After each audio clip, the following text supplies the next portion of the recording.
환영합니다 여러분, 프로젝트 제프입니다. 드디어 몬스터버스 첫 드라마인 모나크 레거시 오브 몬스터즈가 애플 TV 플러스를 통해 공개되었는데요. 제가 레오몬을 시청하고 처음 들었던 생각은 첫 번째로 재밌다는 것이었고, 두 번째는 생각보다 더 세계관에 대한 디테일을 잘 살렸다는 것이었습니다. 아직 레오몬 1화를 시청하지 않으신 분들은 현재 애플 TV 플러스에서 첫 구독자를 대상으로 일주일 무료 이용 서비스도 진행 중이니 한 번씩 보고 오시는 걸 추천해드리며, 오늘은 레오몬 3화까지에 대한 내용을 여러분들과 함께 차근차근 프로젝트 해보겠습니다. 2014년 고질라가 샌프란시스코를 상륙했을 당시 케이트는 금문교를 건너고 있었습니다. 그 당시 사람들은 자신들이 무엇으로부터 대피하고 있는지도 정확히 몰랐고 그저 군의 인솔에 따라 도시 밖을 벗어나고 있었죠. Wait, these patients are my responsibility. Where are you taking them? Cross the bridges. Critical and children only. Shelter's gonna fill up fast, Al. Trust me, they're gonna be safer outside the city. 하지만 이 대교를 건너겠다는 건 그리 현명한 생각이 아니었습니다. 시민들이 믿는 군의 지원은 사실상 상황을 더 악화시킬 뿐이었고, 그들이 할 수 있는 것은 그저 임기응변을 발휘하여 어떻게든 살아남는 것이었죠. 포드의 아들인 샘이 살아남을 수 있었던 이유도 버스 기사의 빠른 판단 덕분이었고, 그는 대교가 무너지기 전에 엑셀을 밟아 아이들을 모두 살릴 수 있었습니다. 하지만 케이트의 상황은 정반대였죠. 고질라의 습격에 버스 기사는 정신을 잃고 케이트는 버스의 뒷문을 통해 아이들을 구하려고 했습니다.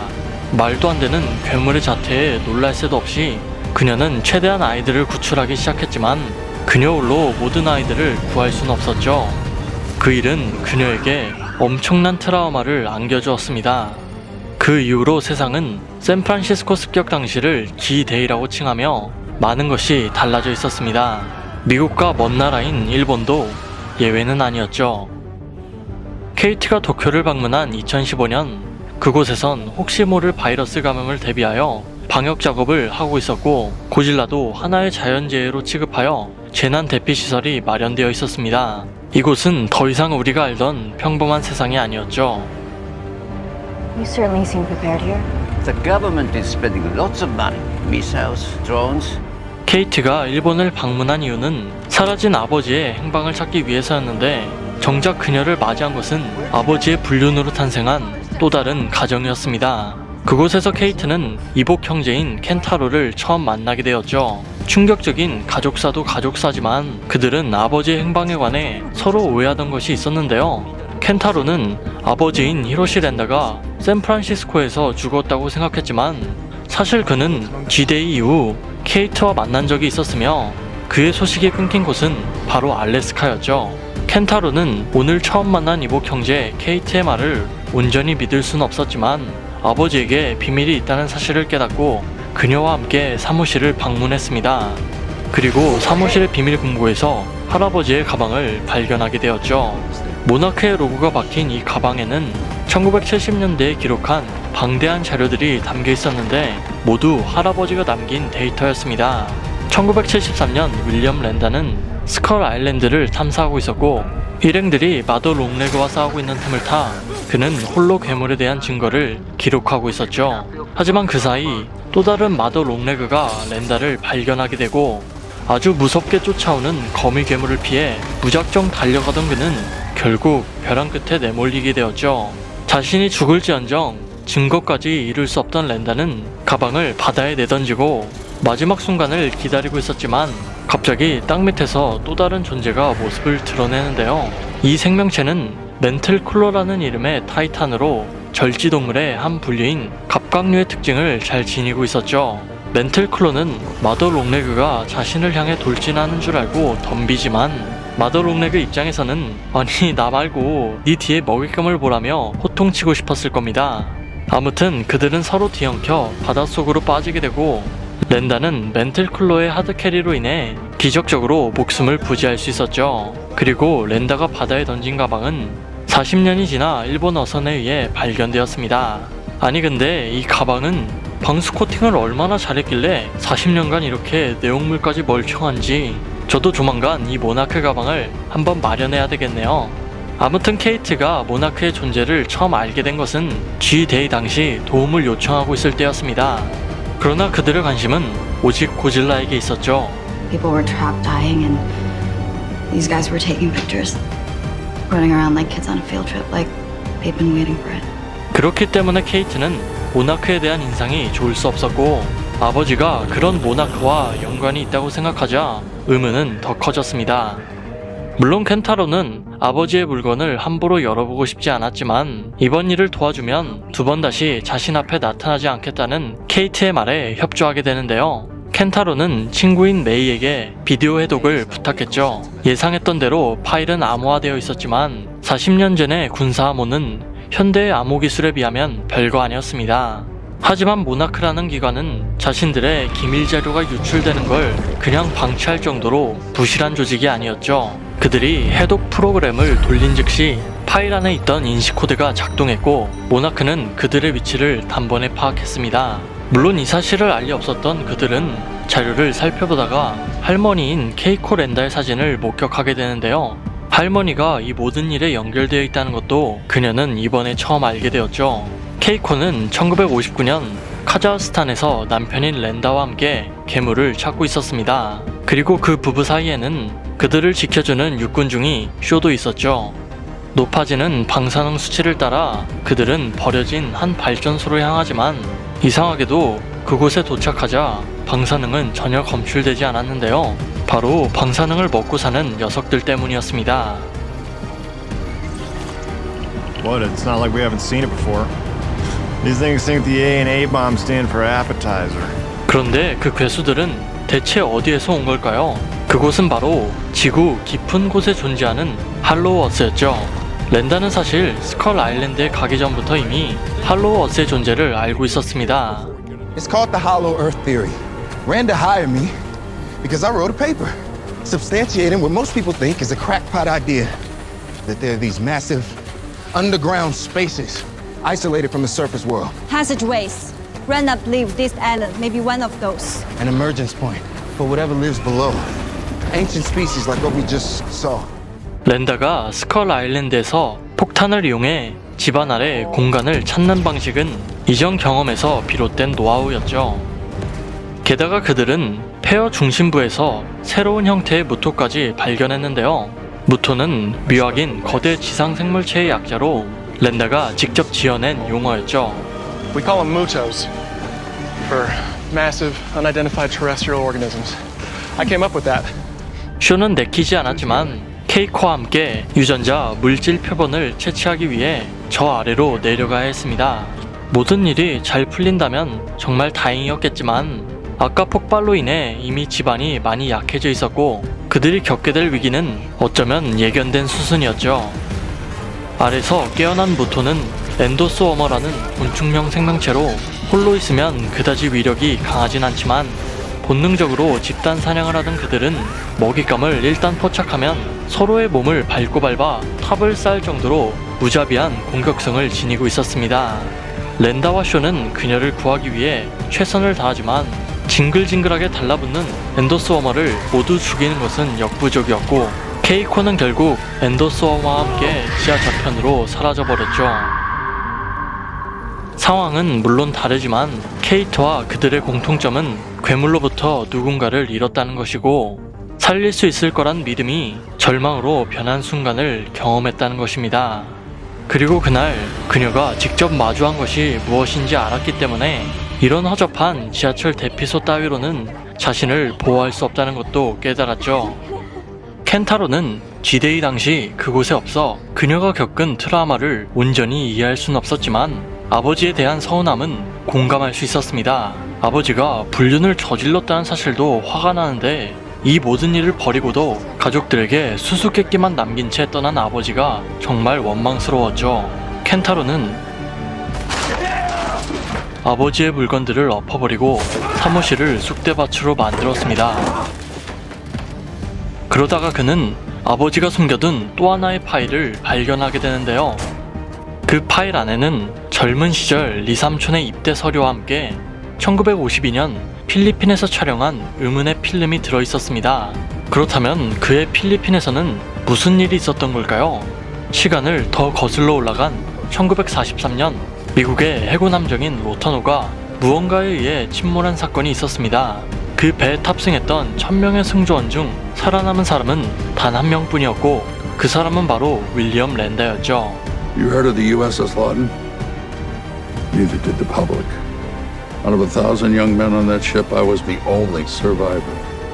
Who else survived? Only me. 그 당시 랜다는 진주만에서 거대 괴생물이 함선을 공격했다고 주장했지만 정부는 이 사실이 외부로 알려져서는 안 된다며 철저히 기밀이 유지되었고 이에 염증을 느낀 랜다는 1952년 모나크에 입사하게 되었죠. 거대 괴수의 연구와 추적을 목적으로 설립된 비밀단체 모나크는 과학기술이 아주 빈약하던 시절 고질라와 같은 거대 괴수들의 관측을 오로지 전설 속의 이야기와 우연함에 기댈 수밖에 없었습니다. 그래서 그는 필리핀을 찾게 된 것이었죠. 하지만 그곳에서 과학자인 케이코 미우라를 만나게 될 줄은 몰랐는데요. 그 당시 그녀는 필리핀에서 감지된 방사성 동위원소의 근원지를 찾고 있었는데 마침 자신을 경호해주기 위해 파견온 리쇼와 함께 동행하고 있었죠. 그런데 쇼 입장에서는 자신을 묘학인 동물학자라고 칭하는 랜다가 수상할 수밖에 없었습니다. Look, I promise. I won't shoot you if you don't shoot me. Deal? 케이코도 처음에는 랜다를 의심하지만 얘기를 나누다 보니 그는 자신과 비슷한 것을 찾는 인물이었죠. Now, the people of these mountains, they have an oral tradition about a dragon that carves a path of fire across the sky. Or maybe a path of ionizing radiation. So, you're hunting dragons. I told you, I'm looking for the truth. 랜다만큼이나 진실을 원했던 케이코는 그와 동행하고자 했지만 쇼는 저런 괴짜 탐험가를 믿을 수 없다며 그녀를 말렸습니다. 하지만 정작 그녀에게 도움이 안 되는 사람은 바로 쇼였죠. 애초에 미군에게 자신의 경호원을 요청한 적이 없었던 그녀는 쇼에게 돌아가도 좋다고 답했습니다. 처음에는 당황스럽긴 했지만 사실 쇼 입장에서는 더 이상 임무를 수행하지 않아도 되니 오히려 개꿀인 상황이었죠. 아무튼 랜다는 자신이 기록한 오로라의 경로와 그녀가 기록해둔 방사선의 경로가 일치한다는 사실을 깨닫고 서둘러 지도 속 장소로 향했습니다. 그리고 그들이 마주한 것은 놀랍게도 랜다가 그토록 찾아 헤매던 로터노였죠. 진주만에서 침몰한 이 함선이 어떻게 그곳으로부터 8,000km나 떨어진 이 정글 속에 박혀있는 건지는 알 수 없었지만 9년 만에 그는 자신이 아끼던 캔자스시티 모자를 되찾을 수 있었습니다. Did you know it was here? Did I know? Let's say hoped. 그런데 이제 문제는 배 곳곳에 흐르고 있던 의문의 물질에 있었습니다. 이 물질에 뒤덮인 시체들의 모습은 마치 호박버섯 속 개미처럼 단단하게 굳어 있었고 어떤 물질은 방금 만들어진 것처럼 신선했죠. 이 배에 또 다른 존재가 있다고 직감한 그들은 서둘러 그곳을 탈출하기 시작했지만 도망치기에는 괴수의 습격이 더 빨랐습니다.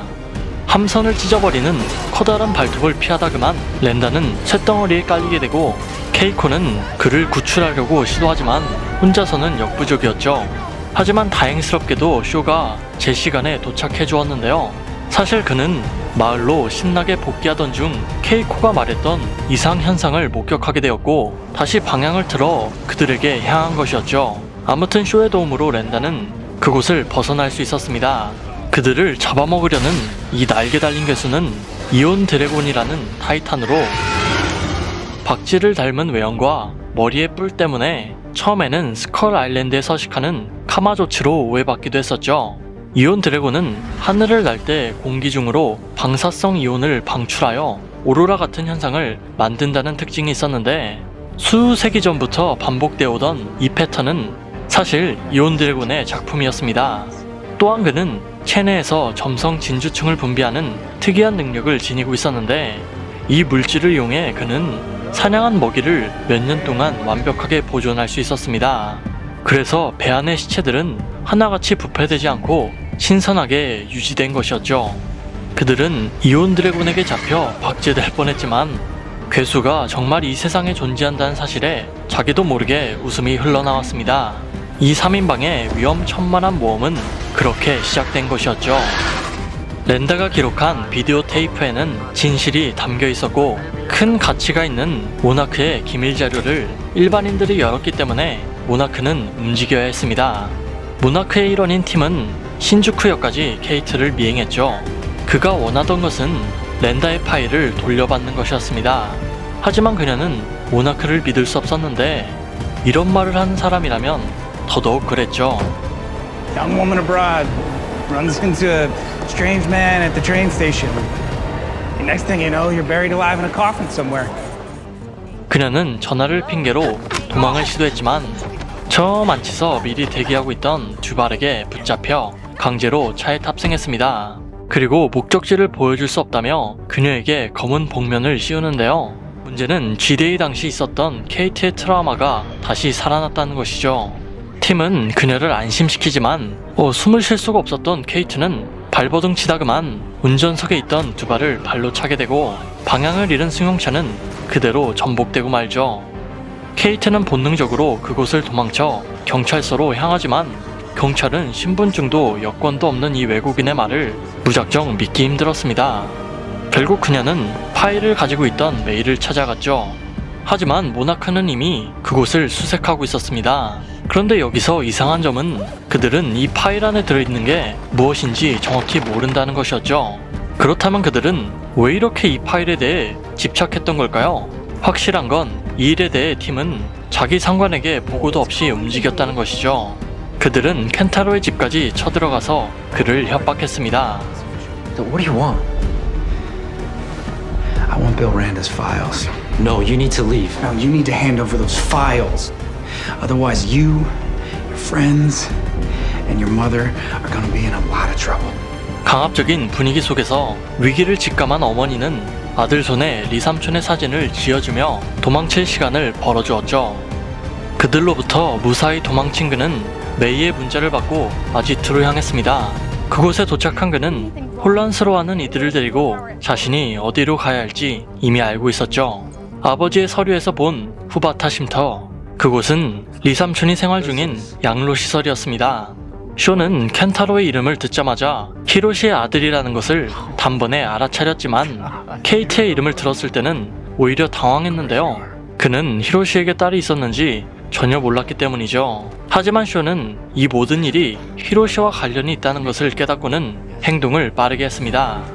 사실 이곳은 모나크에서 관리하는 위장시설이었는데 쇼처럼 모나크의 기밀을 알고 있는 사람들을 감시하고 관리하던 곳이었죠. 즉 쇼는 모나크의 자산으로 이곳에 수감 중이었습니다. 하지만 그는 그들을 보고 한 가지 큰 결심을 하게 되는데요. Now, you can choke down that mountain of monarch bullshit about your father disappearing without a trace. Or we can get the hell out of here right now and find out what really happened with your dad. Now, you got just about 60 seconds to make up your minds. 케이트와 켄타로의 경우 혈육이기 때문에 아버지를 찾아 나서는 것은 어쩌면 당연했지만 지금껏 모나크의 위장시설에서 얌전히 생활하던 쇼가 이렇게 갑자기 행동한 이유는 무엇이었을까요? 그 이유는 바로 그에게 히로시는 조카보단 아들에 가까웠기 때문이죠. 그들이 카자흐스탄에서 임무를 수행하고 있을 때 부부는 이미 히로시를 낳아 기르고 있었습니다. 하지만 그곳에서 케이코는 죽게 되고 쇼는 그녀를 지킨다는 자신의 약속을 지키지 못했죠. 그 당시 쇼는 아이를 가질 생각이 없었지만 There was a time when you at least entertaining the idea. Well, there was a time where that idea was very entertaining. 자신 때문에 어머니를 잃게 된 히로시에게 더 책임감을 느꼈을 수도 있었을 겁니다. 하지만 그 말을 듣는 케이트는 기분이 나쁠 수밖에 없었죠. 켄타로와 쇼는 그를 가족이라며 감싸고 있는데 정작 아버지는 자신의 존재를 모두에게 감췄으니까요. 히로시가 왜 이런 비밀들을 만들었는지 쇼조차도 알 수 없었지만 그가 생각했을 때 비밀은 거짓말과 엄연히 달랐습니다. 필리핀 사건으로부터 2년 뒤인 1954년 모나크는 인도네시아에서 한 타이탄의 발자국을 발견했는데 이 발견은 그들이 정부로부터 지원을 받게 된 결정적인 계기가 되었죠. 타이탄이 방사능을 방출하는 것이 아니라 흡수한다는 사실을 알아낸 모나크는 우라늄으로 그를 유인해 관찰할 필요가 있다고 퍼켓 장군에게 주장했지만, 장군 입장에서는 전 세계 안보에 큰 위협이 될 수 있는 이 존재를 그냥 지켜보자는 말은 납득할 수 없었습니다. 여기서부터 미군과 모나크의 의견이 상반되기 시작했고, 정부는 그들에게 우라늄 70kg을 지원해주긴 했지만 결국 타이탄의 제거를 원했죠. 그렇게 진행된 것이 바로 캐슬 브라보 작전이었습니다. 비키니 섬에서 진행된 이 작전은 당연히 랜다 부부의 의견이 무시된 채 진행됐고, 태어나서 처음으로 저렇게 거대한 생물체를 목격한 그들은 놀란 마음을 감출 수 없었죠. 케이코는 자신이 옳지 못한 일을 한다는 생각에 이 작전을 중단시키려고 했지만 리가 그녀를 제지했고, 수소폭탄은 결국 기폭되고 말았습니다. 그런데 여기서 재미있는 사실은 이 폭탄으로 고질라에게 입힌 피해는 마이너스 100%로 오히려 든든 국밥을 야무지게 먹은 고질라는 그냥 집으로 돌아갔고, 이 사실을 몰랐던 인간들이 호들갑이란 호들갑은 다 떨었던 것이죠. 그리고 아이러니하게도 이 작전의 성공으로 모나크는 전폭적인 지원을 받아 더 크게 성장할 수 있었습니다. 랜다 부부와 쇼는 이번 일을 반면교사 삼아 비밀과 거짓말의 차이를 정립했습니다. 그들이 타이탄을 제대로 연구하려면 비밀이 필요했고, 필요한 부분만 상부에 보고하는 것은 거짓말이 아니었으니까요. All that I can tell him is what you tell me. And I trust that you will tell me everything that I need to know. 초창기 멤버들은 이런 노력을 통해 타이탄을 연구해왔지만 현대에 들어와서 그들은 변질되었습니다. Look at them now. They're chasing you guys instead of monsters. 히로시는 그런 모나크로부터 회의감을 느끼고 할아버지가 남긴 진실을 추적하고 있었죠. Did our dad really work for them? For Monarch?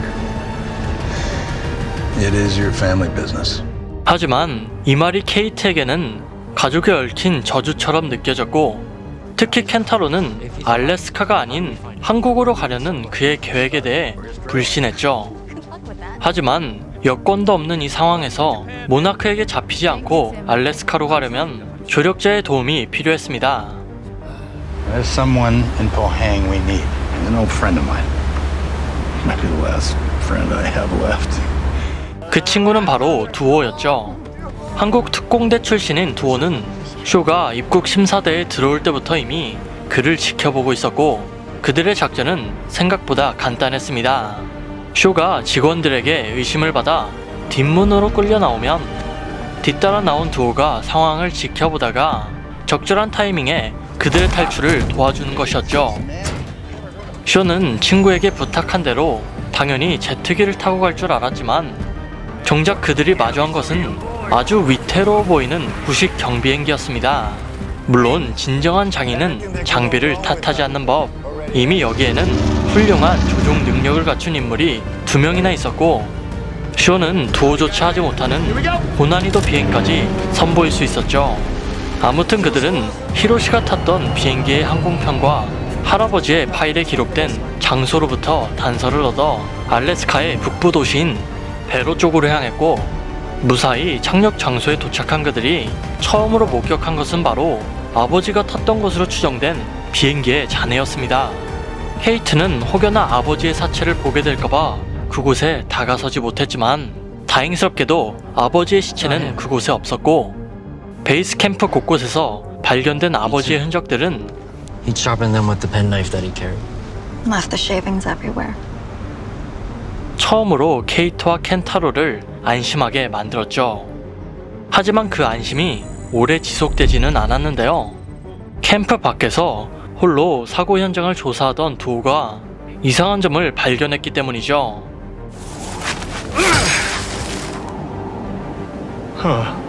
착륙을 했는데 그것도 안전하게. 그들은 사실 이곳에 추락한 것이 아니라 괴생물의 습격을 받은 것이었습니다.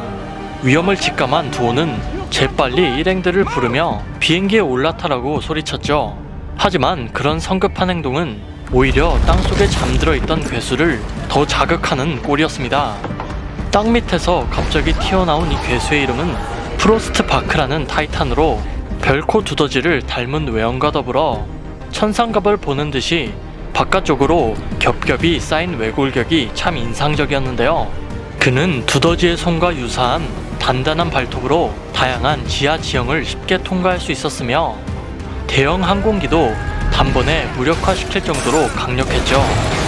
또한 프로스트 바크는 독특한 구강 구조를 통해 많은 양의 공기를 빠르게 흡입할 수 있는 무서운 능력을 지니고 있었는데, 그에 따른 온도 강화 수치가 워낙 높다 보니 주변에 있는 모든 물체를 급속 냉각시켜버릴 수 있었습니다. 그래서 이미 1년 전 이 공격을 당했던 조종사의 얼굴도 시퍼렇게 질려 있었던 것이죠.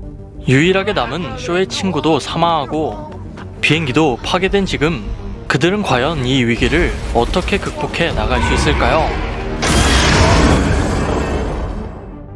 자, 이렇게 오늘은 레오몬 사막까지에 대해 한번 프로젝트 해봤는데요. 제가 살다 고질라 작품에서 한국의 모습을 보게 될 줄은 정말 몰랐습니다.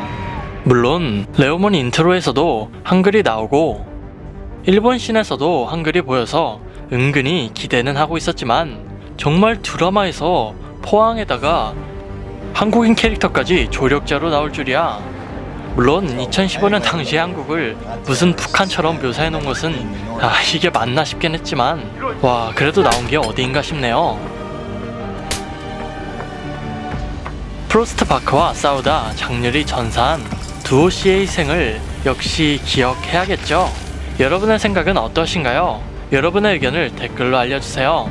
몬스터버스에 관한 제 영상은 앞으로도 계속해서 올라올 테니 이번 영상도 아주 재미지게 보셨다면 구독과 따봉, 종소리까지 한 번씩만 부탁드리겠습니다. 그럼 저는 다음에 레오몬 4화 프로젝트로 다시 컴백하겠습니다. 감사합니다. 따따따따따.